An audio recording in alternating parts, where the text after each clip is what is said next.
ये मुस्लिम स्कूल के सिलसिले में है और मुस्लिम स्कूल के हम चाहते हैं मुस्लिम स्कूल का एक अच्छे लोग उसको देखें और विज़न जिनका अच्छा हो वो लोग आगे बढ़े। हम ख़ास तौर से मुस्लिम स्कूल के लिए ही चाहते हैं, बातचीत कर रहे हैं हम। अभी उसके 24 तारीख को चुनाव है सर जी, और अब तक की कमेटियों ने इसमें क्या तरक्की की, क्या प्रोग्रेस की स्कूल के बारे में?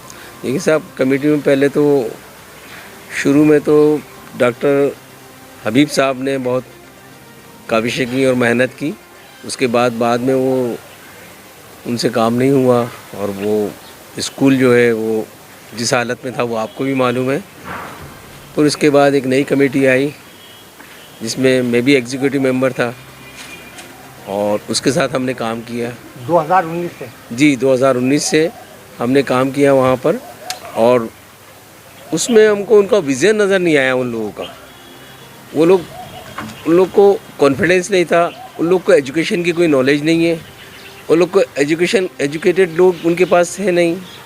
मैंने जहाँ तक एनालिसिस यही किया, फिर उन्होंने चाहा कि इलेक्शन नहीं हो, हमें कोविड में टाइम नहीं मिला, हम इसको एक्सटेंड कर देते हैं।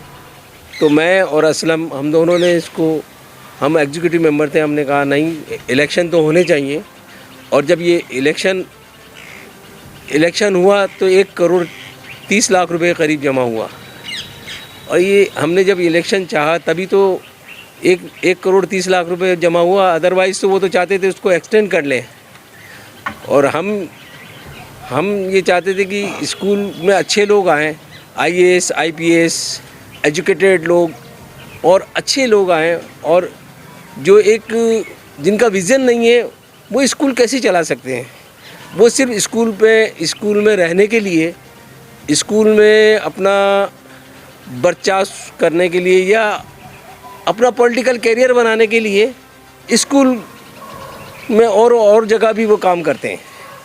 तो ये कोई यंग्स को देना चाहिए, एजुकेटेड लोगों को देना चाहिए, IAS रिटायर्ड लोगों को सेक्रेटरी बनाना चाहिए, उनको प्रेसिडेंट बनाना चाहिए। और कौम तो पैसा देती है। अभी हमने ये जो 4,000 फार्म हुए, पहले 1,100 फार्म थे, 4,000 फार्म हुए, ये सिर्फ और सिर्फ हम लोगों की जद्दोजहद की वजह से हुए। अगर हम इसमें इलेक्शन नहीं चाहते तो 1,40,00,000 रुपये 30,00,000 रुपये जमा नहीं होता। फिर 1,40,00,000 रुपये जो मेंबरशिप के सर वो आए हैं या अलग से? सिर्फ मेंबरशिप का हुआ है। और अगर मेंबरशिप का इतना पैसा हुआ है तो उन्हीं लोगों के साथ ये चाहते हैं हमने मिल के काम कर लिया। देखिए ऐसे हालत देखिएगा, हम लोग में, मुसलमानों में सबसे बड़ी प्रॉब्लम है एजुकेटेड लोग जो हम लोग उनसे ताउन नहीं लेते हैं।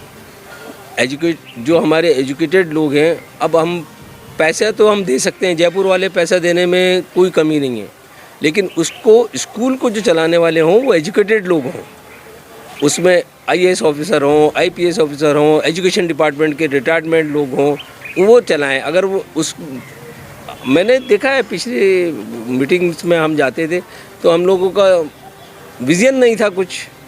मैंने कहा भी कि साहब ये स्कूल में हमारा जब शुरू में ये हुआ था कि हम लोग इसमें वो एक बड़ा स्कूल बनाएंगे, सेंट जेवियर जैसा स्कूल, बड़ा अच्छा स्कूल बनाएंगे। और मैंने पहले इस स्कूल और एक दूसरा और मॉडर्न स्कूल का सर्वे भी कराया था हमारी कमेटी को। तो उन्होंने कहा ये बिल्डिंग बना के क्या करेंगे। मैंने साहब बिल्डिंग बनेगी तो एक CBSE का अच्छा स्कूल बनाना चाहते हैं हम लोग। CBSE के बढ़िया हमारे बच्चों को एडमिशन्स नहीं मिलते, हमारे बच्चों को एडमिशन्स मिले वहाँ पर और वो हमारे बच्चे इंजीनियर, डॉक्टर ये सब निकले उनको।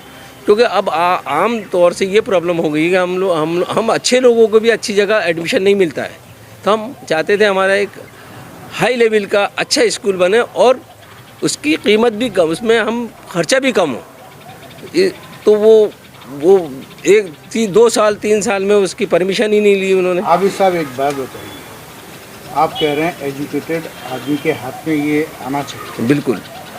डॉक्टर हबीब साहब खुद एक अच्छे एजुकेटेड आदमी थे, 40 साल उन्होंने एक तरीके से हुकूमत करी यहाँ पे और जो स्तर स्कूल का था उससे बहुत नीचे लेवल पर वो आ गया।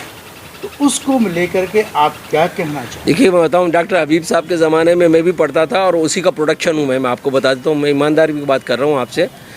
असल में डॉक्टर हबीब साहब, आदमी 60 साल के बाद रिटायरमेंट हो जाता है। जब डॉक्टर हबीब साहब को रिटायरमेंट लेके यंग्स को देना चाहिए था, वो उन्होंने किया नहीं। अदरवाइज़ उन्होंने सेक्रेटरीशिप तो बहुत अच्छी निभाई है, मैं इसके फेवर में हूँ कि डॉक्टर हबीब साहब ने काम किया है, लेकिन वो बाद में नहीं कर पाए। उसके लिए हम कौम के सारे लोग ही जिम्मेदार हैं, क्योंकि हम लोग लगे ही नहीं। अब हम लग रहे हैं, सब कोशिश भी कर रहे हैं।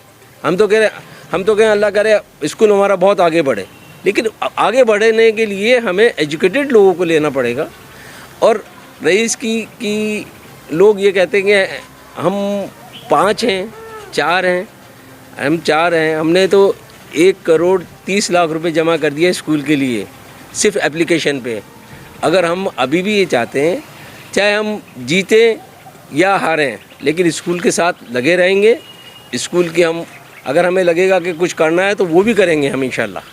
उसमें सिर्फ गर्ल्स का जो स्कूल कॉलेज जो गर्ल्स स्कूल जो परवान चढ़ा है वो सिर्फ एक लेडी की वजह से। वो एक लेडी है शालिनी अंसारी, उनकी वजह से वो स्कूल परवान चढ़ा है। उनकी काबिशों से, उनकी मेहनतों से, सिर्फ उनकी तरह। क्या अभी वो मेंबर हैं? अभी वो मेंबर हैं और उनकी मेहनत से सारा कुछ हुआ है। हमारी कमेटी जो है वो नहीं कर पाई। जो स्कूल में बच्चे, जो स्कूल में ना तो पढ़ाने वाले अच्छे हैं, ना हमारी क्लासेस अच्छी हैं,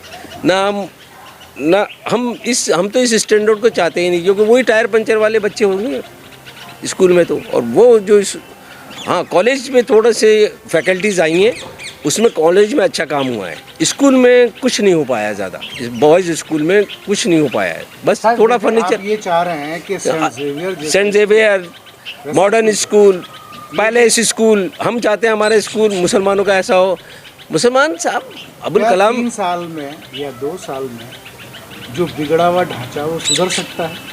बिल्कुल सुधर सकता है अगर हम लोग कोशिश करें। इतना बड़ा स्कूल बन सकता है बिल्कुल, अगर अच्छे लोग, अगर हम उसके लिए नहीं, उसके लिए आप एग्जीक्यूटिव मेंबर भी हैं, आप लोगों ने उस चीज़ के लिए पहल क्यों नहीं की? कमेटी के अंदर इस चीज़ को, अपनी बात को क्यों नहीं रखा गया? या उसमें आपने बढ़ चढ़ करके जिस तरीके से, चाहे सदर हो, सेक्रेटरी हो, लेकिन आप भी उतना ही अपनी अहमियत रखते हैं जितना सदर सेक्रेटरी, क्योंकि वो मेंबर पहले है, बाद में सदर सेक्रेटरी। आप लोगों ने इस चीज़ को लेकर के बड़ा विज़न रखा क्यों नहीं? क्या वजह? हमने विज़न रखा है, मैंने कहा था इसको मैंने पूरा सर्वे करके मैंने कह दिया था 2 साल में आप इसमें नींव रखिएगा, परमिशन लीजिएगा, और इसको नींव रखते ही फिर पैसा आएगा अपने पास, और हमें जो दिखेगा सो बिकेगा। और हमने चाहा था कि इसमें मैं पैलेस स्कूल से, वहाँ से गुलाम नबी साहब को भी लेकर गया, सर्वे कराया। उन्होंने कहा मैं 2 साल में आपका पूरा स्कूल तैयार कर दूंगा, और पूरा स्कूल तैयार करने के बाद इसमें CBSE की परमिशन ले लूँगा, सब कुछ कर लूँगा, और टीचर्स रख लेंगे हम लोग। उसके बावजूद इन लोगों से कुछ नहीं हुआ। ये कहते थे बिल्डिंगों से क्या होगा। हमारे जो 12 मंजिला बिल्डिंग की 12 मंजिला बिल्डिंग का कहने लगे, सामने देखो ये बिल्डिंग है, इसमें कौन रहता है साहब। जब हमारी बिल्डिंग होगी तो हमारे बच्चे आएंगे, एजुकेशन होंगे, अच्छे लोग आएंगे, पढ़ेंगे उसमें। और हम खाली यही नहीं मुस्लिम, हम तो औरों को भी पढ़ाएंगे। हमारा प्रमोट करने के लिए जी MP MLA कोटे से भी स्कूल कॉलेजों को पैसा दिया जाता है, उसमें कितने MP MLA ने मदद की आपकी? सब मदद की, हमें उनसे अवेल करना ही नहीं आता, हमसे लेना ही नहीं आता साहब, MP MLA से लेना ही नहीं आता। और मैं बता दूँ आपको, मेरी बेटी है, वो मैंने इतना सा कहा था, बेटा राजीव गांधी स्कॉलरशिप है, तो उसको गवर्नमेंट ने 46 लाख रुपए दिए, और अभी वो लंदन में पढ़ रही है, और वो चली गई। एक लड़की ले सकती है 46 लाख रुपीज़, जो मैं भी I belongs to the Ramganj also, Ramganj की एक लड़की, तो मुस्लिम स्कूल में तो 10 लाख रुपए नहीं ले पाए किसी से, क्योंकि उनको लेना ही नहीं आता, अवेल करना ही नहीं आता। दरअसल प्रॉब्लम ये है कि वो जब एजुकेटेड लोग होते हैं वो उसी चीज़ को फुलअप करके ही ले पाते हैं। जो अभी नई कमेटी है, सदर सेक्रेटरी जो है, उनका ये कहना है कि हमने अब तक 90 लाख रुपए, 1 करोड़ रुपया करीब अपनी जेब से लगा चुके हैं, चाहे वो स्कूल के मामले में हो, चाहे और किसी मामले में। क्या कहना? इसका जवाब मैं देता हूँ जी। देखिए, आपके सामने आपकी प्रेस कॉन्फ्रेंस में उन्होंने ऑडिट रिपोर्ट पेश की थी, ऑडिट रिपोर्ट में 1 करोड़ का बताया था। 32 लाख रुपए पिछली बार जो हमने मुहिम चलाई थी, एक्स स्टूडेंट ने 32 लाख रुपए थे, उसमें मेंबरशिप आई थी। और उसके बाद जो दुकानों के किराए हैं, जो दुकानों के अंदर मैंने जो स्टडी करी थी उसके अंदर रिशफल करा था सारा का सारा। उसके अंदर से दुकानों के किराए वगैरह जो भी हैं वो करीब 30-35 लाख रुपए तो किराया है। अब 42 लाख रुपए करीब डॉक्टर हबीब साहब छोड़ के गए थे। जो उनका असेसमेंट निकला और उनकी बात आई, वो सारी चीज़ें करीब 30 मेरी 1 मिनट सुन लें आप, फिर पूरी बात सुन लें। वो पैसा उस ऑडिट रिपोर्ट में दिखाया गया। वो जो ऑडिट रिपोर्ट थी उसने शो ऑफ ही 1 करोड़ कुछ लाख रुपए करे। फिर ये रकम कहाँ गई? आपकी प्रेस कॉन्फ्रेंस थी, आपको प्रेस कॉन्फ्रेंस में सेक्रेटरी और जो भी पदाधिकारी बैठे थे उन्होंने बताई थी। मेरी बात नहीं कर रहा हूँ मैं, ये उन्हीं का रिकॉर्ड है। तो फिर ये जो ऑफिशियल रिकॉर्ड था वो कहाँ गया? दुकान 100 दुकान है, 100 दुकानों के किराए जो आते हैं उनकी इनकम कहाँ गई? बच्चों की जो फीसेस वगैरह आती है उसकी इनकम कहाँ गई? तो देखिए सब चीज़ छलावा है। सिर्फ एक आदमी अपना पदाधिकारी बना रहना चाहता है, वो पूरे राजस्थान मुस्लिम फोरम में भी पदाधिकारी बना चाहता है, मुसाफिर खाने में भी वही रहना चाहता है, और सभी मुस्लिम तंजीमों को वो अपना कैप्चर करके और वही व्यक्ति अपनी जगह करना चाहता है। तो करें साहब, लेकिन एक विज़न नहीं है। हमने लास्ट मीटिंग जो हुई थी एग्जीक्यूटिव की, उसके अंदर सेक्रेटरी महोदय, अध्यक्ष महोदय सब थे। उसके अंदर कहा था कि साहब कोई भी इंस्टीट्यूशन है वो चलता है सिर्फ 2 चीज़ों से, एक तो विज़न और दूसरा फाइनेंस। हमने कहा मुँह पे, हम दोनों भाई थे, हम दोनों भाई ने कहा आपका विज़न नहीं है। दूसरी चीज़ फाइनेंस आया नहीं। अब फाइनेंस कहाँ से आएगा? फाइनेंस कैसे आएगा किसी भी इंस्टीट्यूशन के लिए? आप चुनाव घोषित कीजिए, लोकतांत्रिक प्रक्रिया है। लोकतांत्रिक प्रक्रिया में ठीक है, आपने अच्छा काम किया, जनता के बीच जाइए, जनता आपको चुन लेगी। लेकिन उससे एक फ़ायदा ये होगा कि चुनाव के अंदर मेंबर बनेंगे तो मेंबरशिप बनेगी, मेंबरशिप होगी तो पैसा आएगा, और पैसा आएगा चुनाव लड़ेंगे तो सब चीज़ होगी। आज अल्हम्दुलिल्लाह मैं शुक्रिया अदा करना चाहता हूँ जयपुर शहर की आवाम का। एक गरीब आदमी जो दोनों टांगों से विकलांग था, उस व्यक्ति ने भी पिछली बार 2100 रुपये दिए, इस बार 2500 रुपये दिए, और गरीब लोगों ने मेंबरशिप ली सिर्फ एक इस आशा से, एक इस उम्मीद से कि हमारे बच्चे इंस्टीट्यूशन मुस्लिम स्कूल में जाएंगे, सुरक्षित रहेंगे, सुरक्षित वातावरण मिलेगा और उनको दीनी तालीम का मिलेगा, क्योंकि मस्जिद है, मस्जिद से जुड़े रहेंगे। और चूँकि हम फोकस कर रहे हैं केवल मात्र लड़कों के स्कूल पे, हम बात करते आए, हम वादा करके आए थे कि CBSE स्कूल मुस्लिम परिसर में खुलेगा, MD रोड के परिसर पे खुलेगा। वहाँ बड़ी बड़ी बातें हुई थी उस टाइम साहब, 5 करोड़ 10 करोड़ 20 करोड़, वो कहाँ गया वो सब चीज़ें? बात आपका कहने का मतलब है कि इसमें भ्रष्टाचार भी हुआ है? देखिए, मैं ये नहीं कहना चाह रहा, मैं भ्रष्टाचार की बात नहीं कर रहा हूँ। आपकी प्रेस कॉन्फ्रेंस थी, उन्होंने ही बोला था, और उनका सवाल था पत्रकार महोदय का, उसका जवाब दिया मैंने तो।